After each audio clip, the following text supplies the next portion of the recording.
Hey, Dr. Resor, how are you today? Good. Who's there? It's Steve. How are you? Hey, Steve, I didn't recognize your voice. Miss Okay. Kay is in Gatlinburg. She took her mom and dad down there. Yeah. Okay. So you're helping her out today again. Yeah, yeah. I'm glad you come on. I want to make sure I got the right meeting correct or Well, start because there's a bunch of different meetings in there. at the end of the meetings yesterday, somebody said something about the link and Kay said something about she'd re-email it. I don't know. I guess people are set. Do you want to be recording now or do we want to wait and start it later? I want to start later. Am I recording? I think so. Okay. So I'm Zero. going to turn off my camera just so I don't overload anything. And you should be able to see part 2 of the PowerPoint. And in our Google file, I uploaded yesterday's PowerPoint, and I actually added some slides that I had ready and forgot about. I put them in a different PowerPoint about the fur trade. So that might be helpful to you. And it's in that PowerPoint, so you can go back and take a look. Anyway, so let's wrap up this war and let's look at some other topics that are relevant to the war, especially the Proclamation of 1763. The preview quizzes, you had some choices there. The last 2 are on my website, and of course they're more social history related. I threw in the one about travel because we forget how much slower travel was and how long it took to get places in the past. So the first one, as you can see, is just Road to Independence, because French and Indian War and the Proclamation of 1763 are often considered steps, leading up to the revolution. Just a reminder, don't post these on the internet. Use whatever you want with your students. If you want to post portions in a closed educational environment online, like, at EKU, it's Blackboard, that's okay. But just don't put them on the general internet because I don't want to go to jail for copyright infringement. So does anybody else want to chime in or put in the chat box which primary source that you liked the best? And by the way, most of these I learned about in this book, which is one of the resources for this presentation. It's a nice short book. It has a summary of the war, and then it has excerpts from various relevant documents. And so I was able to find those same documents full text online for almost all of them. So if you want a short but good history of the 7 Years' War with primary source documents, I highly recommend this. And it's not too much. I think I looked at used like $13 on Amazon, and EKU has a copy too. Does anybody, what was a favorite source of somebody? Chris chimed in. Yeah, I like Mary Jemison too. I like the captive narratives. I find those the most interesting. And you can also compare how the men and women had different experiences. And when I do another session for Achieve, I'm actually going to talk about the War of 1812, and I have some captive narratives from Kentuckians. So yeah, I really like those. Anybody else want to chime in or turn on your mic or put in the chat box which one you liked in particular? Chris said he liked the American Ranger Sets Down Rules of War. And that's part of a longer work. In the chat. Well, pop it in there if you have a chance. And, if you didn't get a chance to look at them, gosh, I understand. I know you're exhausted. It's a weeknight. So I mentioned yesterday the Richard Sharp novels, but I didn't have all the details. So I added a slide here. Now, there's a bunch of these, and they're by the historical fiction writer Bernard Cornwell. If you've watched, there's a series they made. His series that's set in the early years of Britain or England into a TV series, and also Richard Sharp novels. Some of those have been made into TV series, but the novels are really good. And let me say, for somebody that doesn't like military stuff, I love Richard Sharp. And I will kind of compare him to Jack Reacher. In fact, I bet the author of the Jack Reacher novels read these, because Sharp is kind of a bad guy, but he always is a nice guy and comes out on the right side. And it's an excellent description of the military tactics and military life. the story, even though the author didn't write them in this order, read them in the historical order. I listen to them on audiobook. And so it gives you a real insight into military life. But oh my gosh, Bernard Cornwell can write the best battle descriptions ever. I mean, you think you're there. So, and these are a little bit past our time. They're in the Napoleonic Wars. He starts out in British India when it's, and then later it's during the Napoleonic Wars. But I highly recommend for anybody, even if you're not into military history, you'll love Richard Sharp and those descriptions of battle. So just to review our essential question, how does war and civil unrest impact different groups of people? And I'm going to talk a lot about how it impacted the women that backed up the military.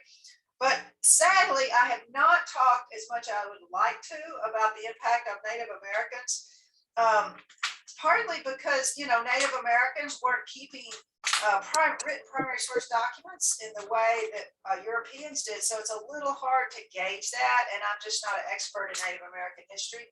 But I did find this website. It's a global conflict tracker. And so the orange dots are where there are conflicts or wars right now. So sometimes we think, war's a thing of the past. Of course, Russia's invasion of Ukraine has proved that wrong, but there's a lot of civil unrest that creates refugees or economic problems for the people who remain. So let's go back to the war. And this is the last big battle I'm going to talk about, the siege and massacre at Fort William Henry. And again, we have the French and the English, the British surrender, and the two European leaders negotiated terms of surrender. And those terms of surrender were often, especially among officers in this area, sort of a gentleman's agreement. And so they were going to let the British soldiers, as well as the camp followers, the women and children, they were going to let them withdraw to another fort, to Fort Edward. And they, so they were going to let them leave. They weren't going to try to take them all prisoner. And that was going to work out, except nobody really told the Native Americans this plan. And the Native Americans, as I mentioned earlier, had a totally different culture surrounding battle. Like they expected to build a reputation, and when they went back home, they were going to prove that through tales of bravery, but also through plunder, things that they took from the defeated, as well as scalps from the enemies, and also captive or slaves. They could be slaves, but as you read in those narratives, sometimes these captives were adopted into the tribes and treated like family. So the two leaders didn't make provisions for that. And as the retreat started, the Indians said, hey, it's time for us to do our thing. And so they killed and scalped many of the soldiers, women, children, servants, or took slaves or captives. And the sick and wounded, they just killed too. Now, the numbers then are a lot higher than numbers you'll see where modern historians have analyzed it. They think that between 70 and 190 British were killed or missing, and about 308 were captives. But the numbers from that time were much higher. But this is the basis of James Fenimore Cooper's Last of the Mohicans. And I will admit, I have not read The Last of the Mohicans. I did watch the movie back in the 90s with Daniel Day-Lewis, and I just very vaguely remember it. But he portrayed this in a novel, but it was 70 years after the event, 50 years after the revolution. And that novel became a standard of how colonial America was depicted. And so you have sort of these types, and you see these types for, decades afterwards in the colonial period, or even as we move into the American West. We've got the primitive, noble Indians, but they're bloody and violent. You've got those crafty Frenchmen. You've got the British who just won't follow, have to follow the rules of conventional warfare. Women are usually the damsels in distress if they discuss them. And of course, Natty Bumppo, the main hero, is independent, resourceful, at home in the wilderness. So he's the model colonist. So for generations, that model was followed. And of course, here we are. Would James Fenimore Cooper be impressed to know we're still talking about his novel, and it's been made into movie decades and decades later. So here's the timeline for the rest of our war. Wow, I'm covering this last part quickly. But this is the section in which the British start winning. And ultimately, when Quebec and Montreal fall to the British, The French give up and say, okay, it's yours. You can have our North American territory. And the British flag raises over Detroit. And this is the end in North America. I mentioned, I think last time, there was some conflicts with the Cherokee Indians and peace is made with them in 1761. But the war continues in some other parts of the world with the Spanish. So remember, this was our summary back in the beginning. First part, French are winning. Second part, British are winning. The British win in North America, but Spain jumps in. So then the British defeats the Spanish in Havana, Cuba, and the Manila, Philippines. So we get the Peace of Paris that winds it up, but very quickly the Native Americans are pretty unhappy with the British rule. In other words, the people they work with have changed. Now they're going to work with the British, and Pontiac's War demonstrates that they didn't much like the British telling them what to do. And then we get the Royal Proclamation. Quebec is on my list of places to visit, so maybe if I'd gone there, I'd be more interested in talking about the siege of Quebec. But anyway, here's our pre-war boundaries, just to review. And then here's our post-war boundaries. So you see the yellow is pretty much gone in North America. Now we still have I think this is Haiti on that side of the island. Somebody correct me if I'm wrong. But they're gone out of North America. That doesn't mean there aren't still French-speaking people, right? In fact, Quebec is still a French-speaking province in Canada. So the British and the colonial Americans are faced with, we have to rule these people who have a different culture, not just Native Americans, but also people in the former French sections. Here's another map, and it shows a little bit further on where the Spanish territory is confirmed. So let's turn to the captives. And you all read, some of you read the narratives of the captives. Now, those narratives were usually written when those people were a lot older. They weren't usually written right after their experience. And of course, we know that it can impact, you know, if I was a captive in my 20s and then I recall that now, there'd be a lot of things that I would or would not remember. So sometimes that can impact those accounts. Plus, they were often published in newspapers or serially, you know, over time. And I'm sure that the people writing those and publishing those would glamorize, maybe, or, you know, make them appealing to readers, make them exciting. So that may have impacted them too. Yeah, the captive documents. Yeah, and that would be cool. And, you know, I bet there's a primary source collection out there somewhere of documents of captives. There's a collection of everything. So maybe Google that and I'll bet you'll find one. So you notice I'm going back to our Outlander here because the nephew of Jamie is taken, well, he is a taken captive. He gives himself over as a captive with the Mohawk Indians, if I remember right. And so he becomes a Mohawk. So I forget which season, I don't know. It's later on when they're in the New World.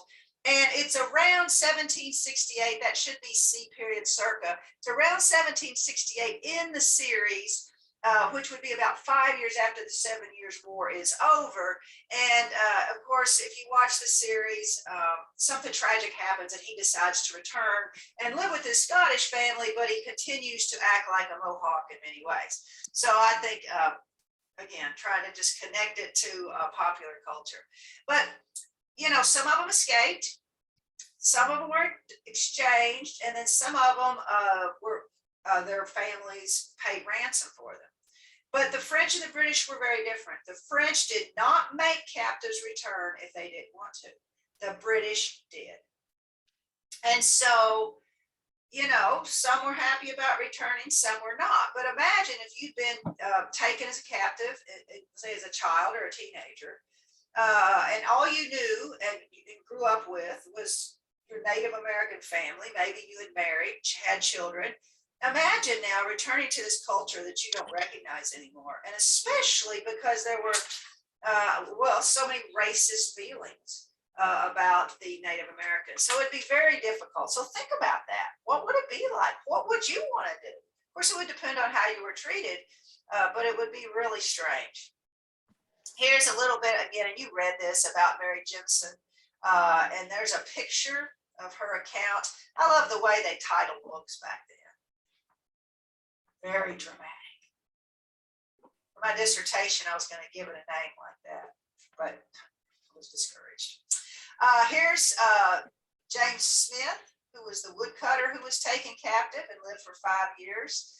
But then he ran away and eventually lived in Kentucky. And you notice this was printed in Lexington, 1799. So we've ended the war, but I want to talk a little bit about the women at war. And most of my information here is based on the British women that supported the British Army. Now, because again, I'm not sure if the militias would have had women in support, maybe not, because they signed on for shorter terms and were closer to home. I think in the Revolutionary War, there were women or camp followers that supported the army. There's been a lot of written about this in British history and women in support of the British Army. And I think we find it very surprising today that the army, say, would pay for women to go to India or North America with their soldiers. Now, this is a picture that I found. This is a historical source, and it's past our time period, and a lot of my pictures are, but it was all I could find. This is from 1811, and it is a caricature, right? They're making fun of this British regiment on the march with their women and children. And as you see, they're not depicting the women in a very positive light at all. In fact, they're making the women look pretty slutty, which was the opinion of a lot of the officers about these women that were camp followers. They viewed a lot of them as prostitutes. Notice here, she's really looking prostitute-y here, the one on the far right. But this was a fact. And again, the Richard Sharp novels really, I mean, they don't deal with this all the time, but they really underline this. It wasn't just the regular soldiers. Of course, the officers' wives often went as well. And they may have been with the troops, or they may have lodged, you know, at a nicer place at a nearby settlement, but that would have been hard on the frontier, right? So they called them, some of them were wives legally, some were just women that worked for the army or for the soldiers, and sometimes they were camp followers were used. Now, the military command often showed very little interest in this woman, and they tended to be very hostile, again, viewing them as very slutty in many cases. Of course, a lot of this was related to the wider, you know, misogynist feelings. Women just shouldn't be there. They should stay home, be pretty, whatever. But these women and children, because of course, if you have married people, you're going to have children, dealt with all the same hardships as the soldiers, and you could see the list there. They worked hard. They were subject to discipline, not as harsh as the soldiers, and sometimes it wasn't applied to them. People just overlooked it. And they also faced capture and death, as we examined in the massacre at Fort Henry. This is 1803, so this is Napoleonic War era, but it shows the women washing, cooking in some cases, serving the men. So they performed a lot of roles, carried water to the men or supplies to the men in battle. Here's some of the jobs. Laundering was the most common. And again, this is a picture from the Napoleonic era. And notice though, these women are dressed pretty nice. And let's just say this would have been a tough life. These would have looked like working women, not upper class English women sitting around with Jane Austen. They cooked, but soldiers were given rations. Some soldiers cooked for themselves. And then in some cases, like the officers had cooks for them. It may have been these women's. They worked as servants. They sewed and mended. They herded the livestock during the marches, because remember, armies had to take their supplies with them. So they had these huge wagon trains behind them with supplies, with livestock that had to be slaughtered. They worked in hospitals, either, you know, voluntarily, they said, yes, I work as a nurse, or in extreme cases, the women were all ordered to, whether they wanted to or not. And then some made money on the side, selling merchandise, food, and liquor. Now, selling liquor, especially had to be approved, and sometimes women were selling it even though it wasn't approved, and they often got in trouble for that, because drunk troops often do not perform as well. But in some of those battle situations, they might perform better. It might be a little liquid bravery.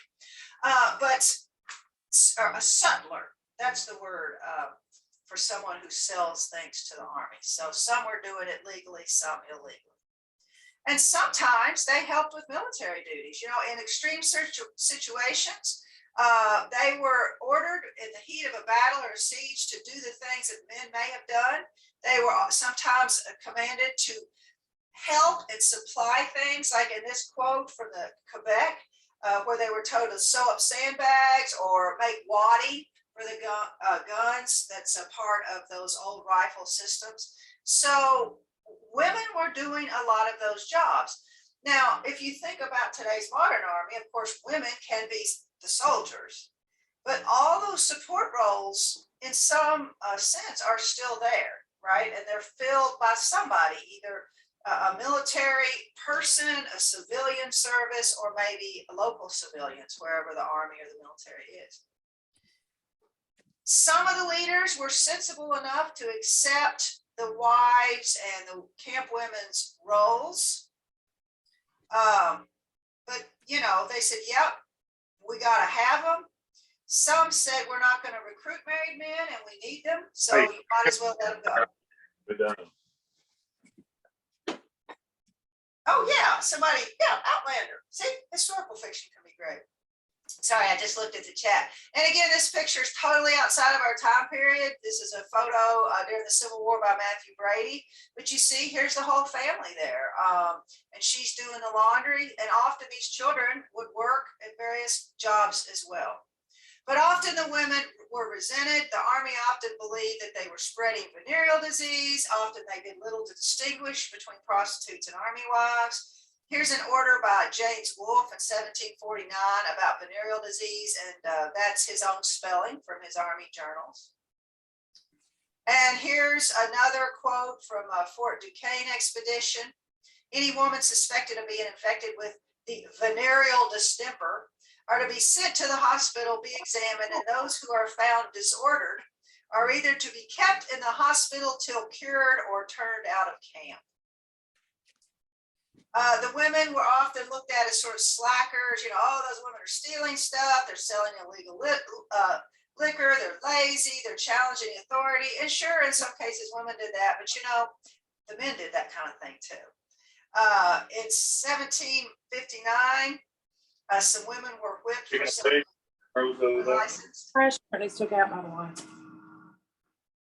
And also, let's see, somebody needs to mute. I think it might be you, Brian Harris, that needs to mute. And they left it in the dryer? equipped, confined, thrown out of camp. But a lot of times people, the soldiers that were supposed to carry out that just kind of forgot to do it. Officers resented the cost because there was a cost associated with this. Women were paid, and I have that on the next slide, I think. And then when these soldiers arrived to the colony, some of them took colonial wives, so that would have increased the wages, right? Here's in 1772, a captain reported they were low on water, and here's how many people he reported they had in camp: 400 men, 70 women, and 90 children. In 1777, the report claimed that they had 4,973 men, 787 women, and 566 children. So that's a long train of people following those troops. They were paid just when they were on the march or when they were performing nursing duties. They were generally paid 3/4 of what a private would earn. They were given rations or food.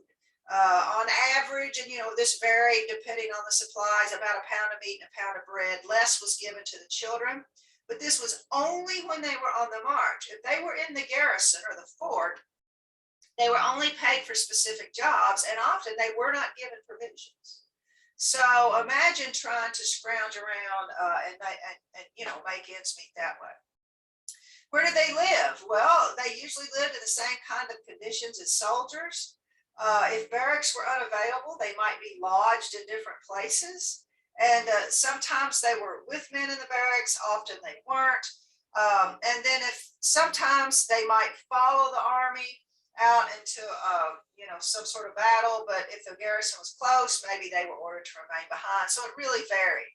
Generally, they were not allowed to ride. And here you show the women in a wagon, but these must be the wounded women or maybe helping the wounded, but generally they had to walk. I like this bit. This was from 1758, where a British captain is describing the confusion of moving from one fort to another. I'm not sure what a soreback is, but here's this chaos where they're trying to get this huge number of soldiers, women, children, all the people associated with the baggage wagon, trying to get them going and what it was like. And I think, again, this guy had a little sense of humor about trying to get this caravan of people started. And again, through wilderness. And it was very unpredictable life. Like I said before, sometimes they could go with them, sometimes they didn't. They were considered part of the quote baggage. During a battle, they may have been, bringing items to troops, or they may have been ordered to stay with the baggage. The baggage was always in the back because that was the safest place to be, and generally it was safe. But again, in the case of Fort William Henry, it was not. And women were not noted. Their deaths were not even noted in casualty lists, but yet they could still be captured or killed. What happened if you were one of these wives and your soldier was killed? Well, the army did very little for you or your children. Sometimes they would marry again, and very quickly, to maintain their place. But if they chose not to do that, they were shipped home. They were given the army, the British government paid to ship them home, and they were given a little bit of money to get back to their hometown, and that was it.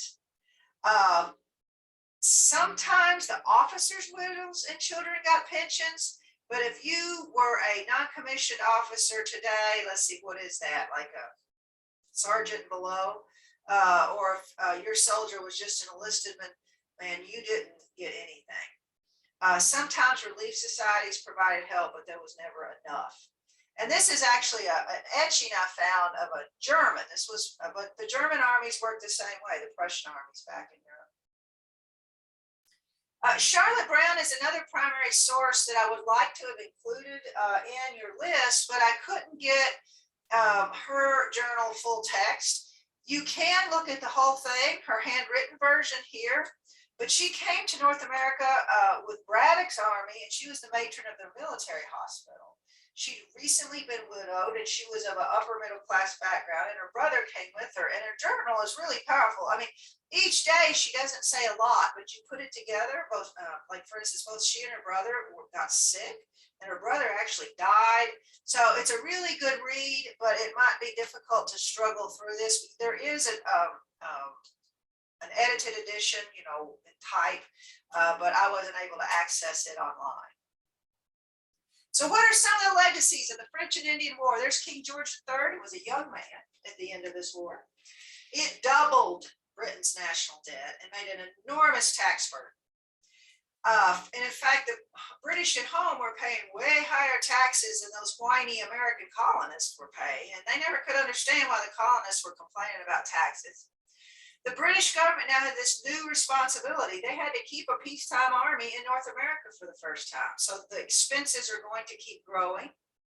And the government had to figure out a way to govern this really diverse empire, as well as regulate the fur trade and Western land sales. So they had to, the colonists keep wanting to move west. The Native Americans don't want them to. So they have to negotiate this. So they got what they wished for, I guess, but it was a lot of extra expense and effort. During the war, they learned a lot more about their colonies. First of all, they saw how prosperous North America was. And in general, colonists were much healthier. They had a much better diet. They had much better clothing and housing than working people did back home in England. They had lower taxes. They had greater religious freedom. And the British people who came over for that war said, wow, a working person can get ahead in the new world. And that was very difficult to do in the old world. The colonists learned some, hard lessons, I guess. They thought they had proved they were just as effective militarily, but they didn't believe they were always getting their share of the reward. And the proclamation that limited their settlement in the West really frustrated them. the Native Americans learned that, wow, it was better to have the French and the British because you could play them play them against each other. Now they just had the British. And the British diplomacy with the different Native American tribes became much more exploitative. They quit trying to mediate differences, and it really shifted to, we just want your land. And also in newspapers and pamphlets, there's a real growth in anti-Indian rhetoric. So racism against the Native American tribes really increases. And remember, the British weren't as willing to mix and mingle with Native Americans as the French had been. And so this is going to cause more and more problems, of course, as we know. Here's the resources. These last three are articles that you can access online. And these are all articles about the Army women. And then the 7 Years' Wars book is the picture that I showed you earlier. So now we're going to totally shift gears, and I probably have way too much here. We're going to look at the proclamation, but also daily life in frontier Kentucky briefly, because there were still Kentuckians over here squatting on the land, maybe some of your ancestors, even though the proclamation said you weren't supposed to. So here's the line that was drawn, and the British government negotiated this to keep the Native Americans happy. And it was supposed to keep the colonists on the red part, right? It was supposed to keep them out of Native American territory so they don't have all these conflicts. And it's also the first time in the history of European colonization in the New World that it was recognized that Native Americans ought to have a land title, right? So colonists didn't like it. But there was a catch. There was supposed to be a lot of the soldiers that served were supposed to get land, right? And if they wanted to claim that land, sometimes it was hard to find. So very quickly after the Proclamation of 1863 was pronounced, there were renegotiations that moved the line west. So in other words, the British government said, yeah, here's the line. But then, as you can see by the Treaty of Fort Stanwix, the Treaty of Hard Labor, and the Treaty of Lochaber, I guess is how you say that, those lines kept moving. So I found a couple of maps that showed how these lines moved, and you see Kentucky is a part of this. And you can also see here's shows Pennsylvania, and how over time Pennsylvania lands were acquired over time. So it wasn't the final say. And again, there were already squatters who were moving into those lands. Now, of course, this is one of those first steps that all of our books say is this, here's the events that lead to the Revolutionary War. And historians say, well, what did it really matter? You could move over there and live if you wanted to take the chance. Yes, but probably, and I'm going to outline this a little in the next slides, is it was the land speculators that wanted to claim that land and resell it. It was their interest that may have led to the war, not the little regular people that just went over there and lived. And the Virginians are especially prominent in this story, but it wasn't just Virginia. There were several groups that had already started way back in 1745 to get these patents, these original land deeds on these huge sections of land, so that then they would sell it. George Rogers Clark was a speculator, and some others. This is a land patent, and a patent is the original deed, right? The first title deeds. And in fact, Kentucky has an excellent website on the Secretary of State's page, and they digitize tons of these documents. So for instance, my, I forget, 4th, 5th, 6th great grandfather, Jacob Van Hooser, purchased, when Wayne County became a county, his deed was the first recorded deed. I think it was in 1801 in Wayne County. He purchased that from George Rogers Clark, who held the original patent. Right. So there were lots of people in this game, speculators who were getting these and then selling them, chunks to individual people. And this second thing is a really good PowerPoint. that has, explains this whole system.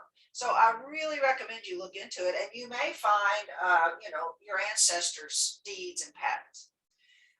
The Treaty of Hard Labor was a renegotiation with the Cherokee, and Thomas Jefferson in 1768 to 1769 took advantage of this opportunity and obtained patents for 7,000 acres.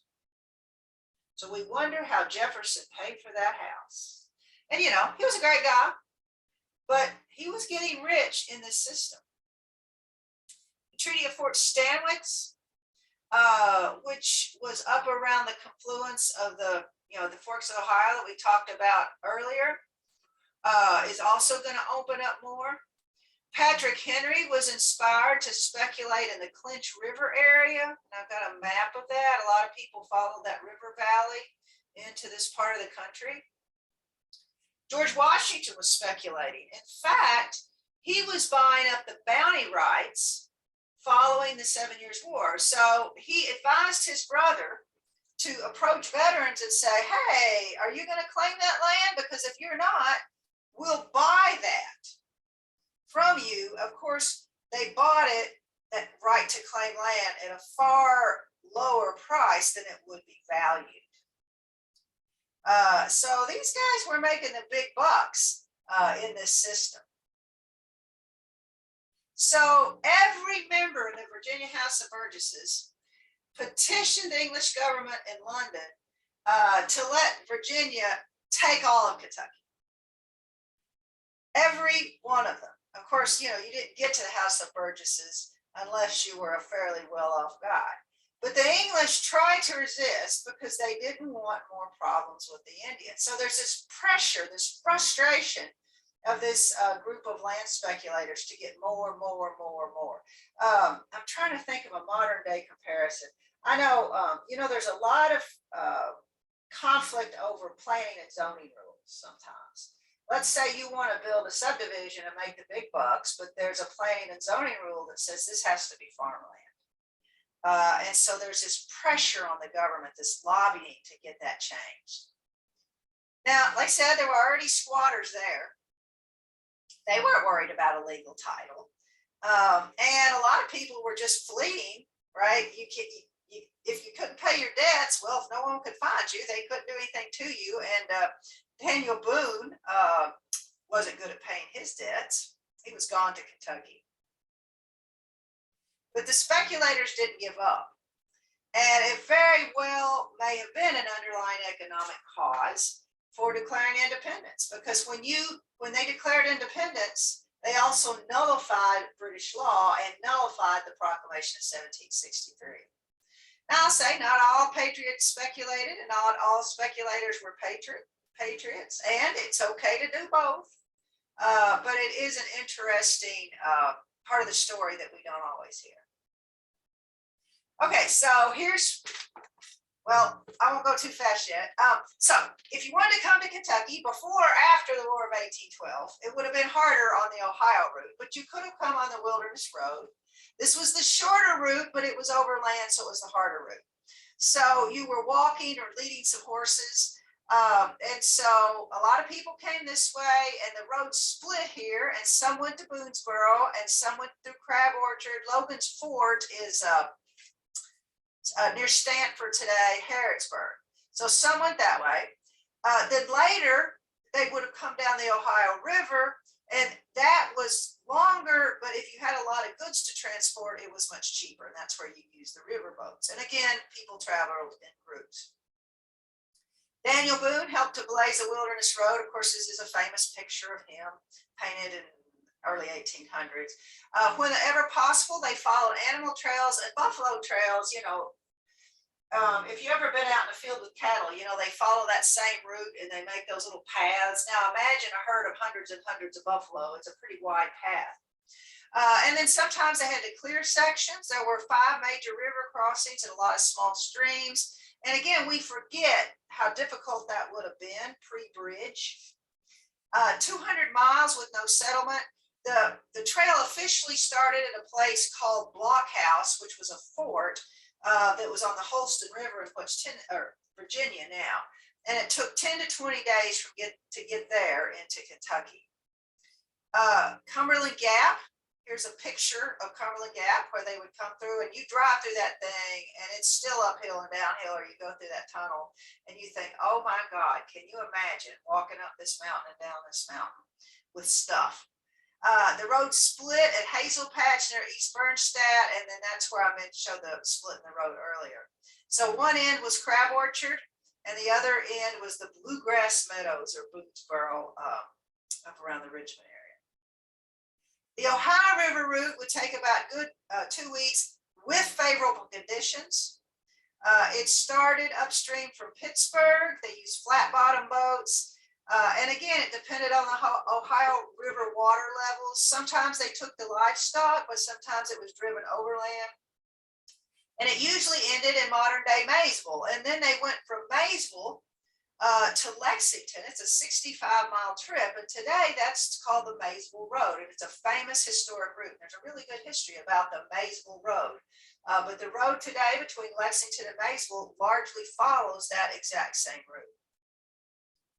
And there was said to be a rage for Kentucky. Now you see my dates are a little bit after our war, but the Virginians said people were running mad for Kentucky. And a lot of people thought the Revolutionary War would make it safer, but it took a little while, right? Because those Native Americans didn't necessarily get the memo. In 1795, the danger of attack had declined. So how did you claim land legally? Well, you marked off your patch of land, and you had a legal claim to it for 3 years, but you were supposed to have it surveyed. You had to go enter the survey, and you had to pay the fees to get the patent. So it was a process that some people followed and others didn't. Some people purchased the claims made by others, which I mentioned, my something great grandfather, George Rogers Clark's original claim. And by 1779, they started having land courts in Kentucky to solve disputes. Because remember, Virginia, this is still Virginia in this period. So they're having to have courts so that people don't have to go all the way back to Virginia to take care of this business. They used a system of surveying called meets and bounds. And this is one reason why things were so confusing, because here's what a deed would say. Beginning with the corner at the intersection of 2 stone walls near an apple tree. So you can see how that kind of surveying could be difficult to interpret over generations, because those walls might get torn down, the tree might be cut down. So it was very frustrating. And this system was used in Kentucky, West Virginia, Maine, Tennessee, and Vermont. But later, under Thomas Jefferson, I think, they came up with the Northwest Ordinance. And that's why all the Ohio, Indiana, Illinois, all the states west to us have nice square lots, because it was surveyed before it could be claimed. But this is an original chart, right, that shows the survey. People lived in forts and stations in the early years for defense against Native Americans. Of course, Fort Harrod, Fort Boonesboro. Stations were smaller and often named after a family, because it's sort of a family home, right? And so you see lots of stations around the bluegrass. A little bit about daily life. And these are based on some primary sources, and I've got the references, and I put the articles in the folder for today. This guy was a speculator.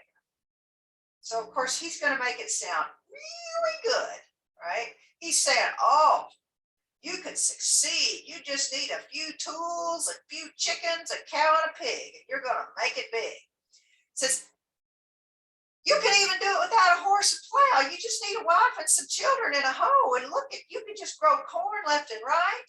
Within 2 years, you could be growing hemp and flax, and you could purchase your own land. I mean, he was making it sound really good. And by the way, you can read all this full text at archive.org.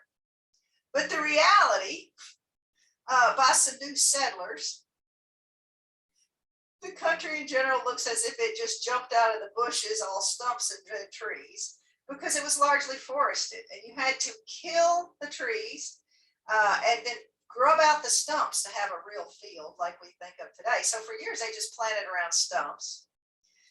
You had to live low and work hard. In other words, you had to do without. And then I like this one. I must confess, I think it's a good country for any poor man who has his living to earn by hard industry. So it was hard work. And you had to farm and also defend yourself in those early years. Hopefully you'd live near a fort where you could go and go into stockade walls, but sometimes your crops would get destroyed. And notice my pictures are way after.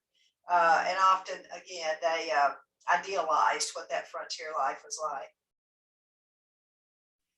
Farming in early Kentucky focused on corn and hogs.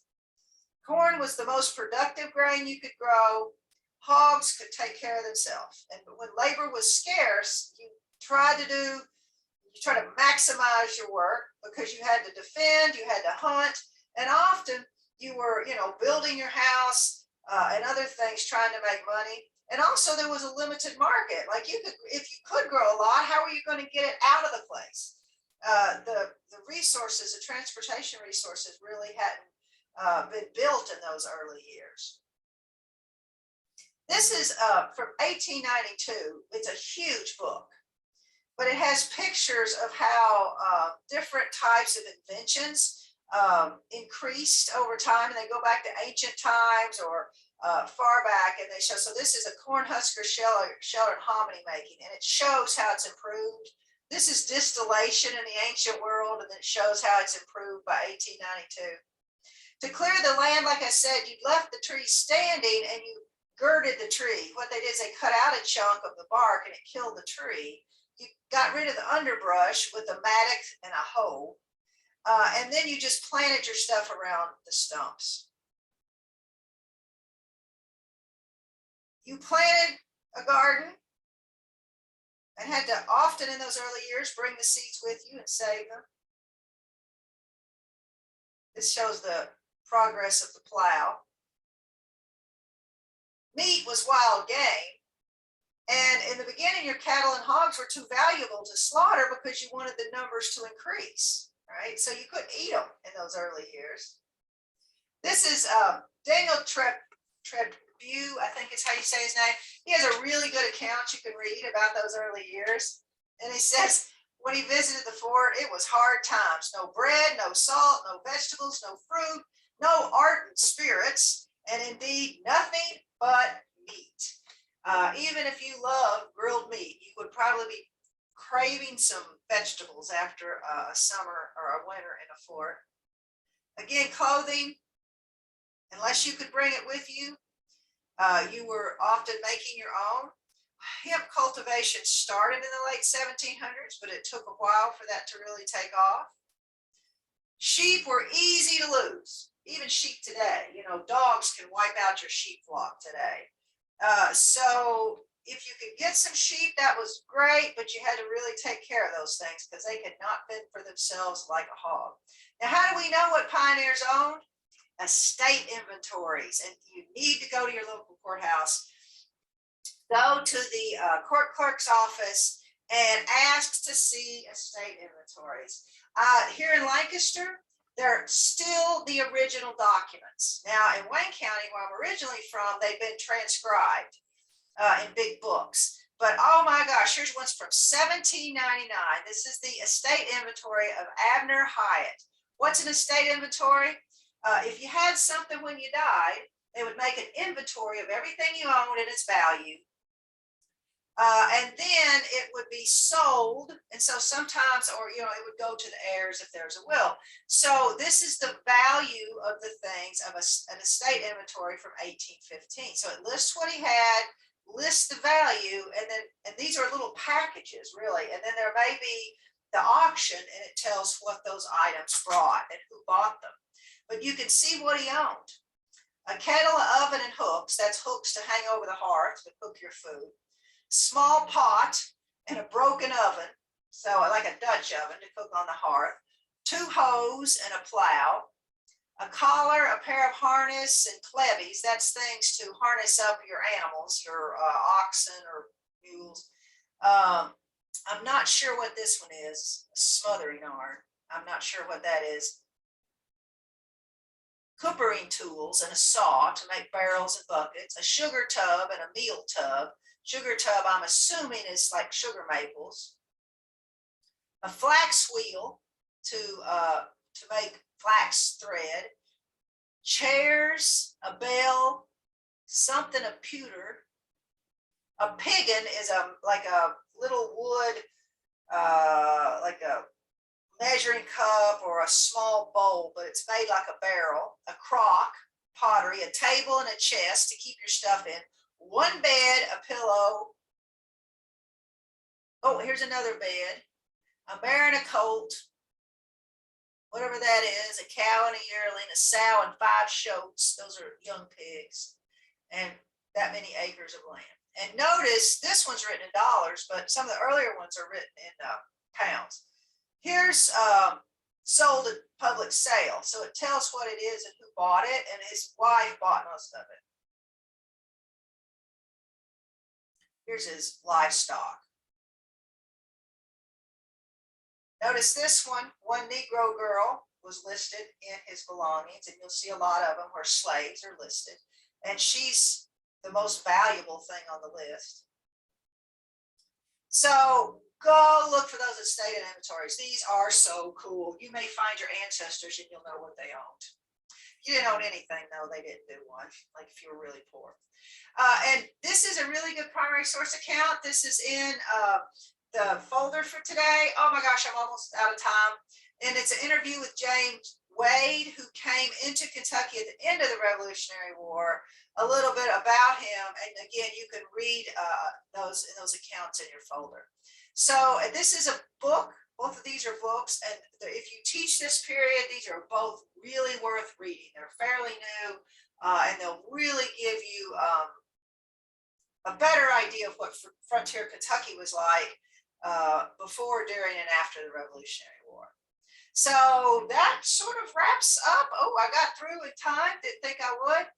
Of course, go to my website. I'll get more on it soon. And I do have the blog and the books.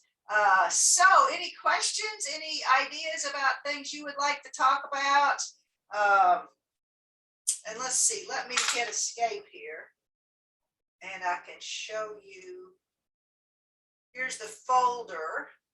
And I added, there's the 2 primary source articles I added. There's yesterday's PowerPoint. This is an article about farming on the frontier. It's really good. It's a journal article. And I will add the PowerPoint from today when we finish. And I tried to fix some of the worst typos in yesterday's. So I'll be back with you guys. I was looking at my calendar to talk about the War of 1812, which I find much more interesting than this war, partly because I had ancestors that fought in it. And so I'll be back for that in February, I guess. Let me look at yeah, I think that's when I'm back with you guys. Questions? Anything? Anybody want to throw anything in? Anybody looked at their at those